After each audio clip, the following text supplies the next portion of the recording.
So I just left the sports cards show at Cards at Cards at Sportstown in Springfield. It's really the first show that I've been to since I sold all my stuff about 18 months ago. All the Jordan autographs, the rare Kobe's, all that stuff that I had. And I've kind of been out of the hobby. And I got to tell you, I left this card show very confused on just trying to understand the state of the hobby. So, this card, $8 or $18,000? That's a question that seems like it should have a simple answer to it, right? But apparently that answer is not so simple whenever you go to a card show nowadays. If you are a 90s baby at all, or if you pay attention to sports cards at all, you should know that this is one of the most iconic and rare rookies of all time. This is the Frank Thomas No Name on Front rookie. Whenever I was a kid, that's what everybody chased. We all tried to find that rookie, and it was impossible. You were never going to find it. That's the first time I've ever had one in my hands, was within the last couple weeks. The guys that knew whenever I was at the card show, they were shocked. Oh my gosh, I can't believe you got this card. This is crazy. It's an $18,000 card. It may be more than that. But I showed it just as a test. I showed it to probably 20 vendors whenever I was there, and probably 15 out of 20 had no idea. Whenever I handed it to them, they said, "Oh, okay, you got a Frank Thomas rookie." One of them said probably $3 or something like that. Oh yeah, $3. Which made me think,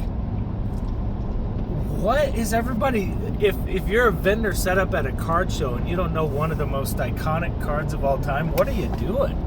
Like, are people just seeing the dollars in cards and that's all? They base everything off of 130 point, and they just see, oh, this card is this value, maybe it'll go up, maybe it'll go down. That's all I'm paying attention to, just the numbers. Whenever I pulled up to that show, it was packed. Huge. It's in a huge building, 300 tables. I mean, the parking lot was completely full, hundreds of cars. And I was like, wow, the hobby must be in a good state. But then going through and just kind of seeing the things that people had, everything was, 90% of everything was super modern.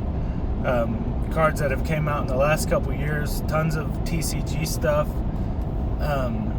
And then just talking to some of the dealers, not just about that card, but just about other cards, I don't know, things that hobby-related issues, and just the responses I got just made me think everybody is basically just gambling, just trying to find ways to flip a card, make $10 on it, and go on to the next one, which really made me think, how much stability is there in the hobby? Like, if that's all that the hobby has come down to is trying to make a quick buck, then, where are cards going to be? Like, there's going to be no emphasis on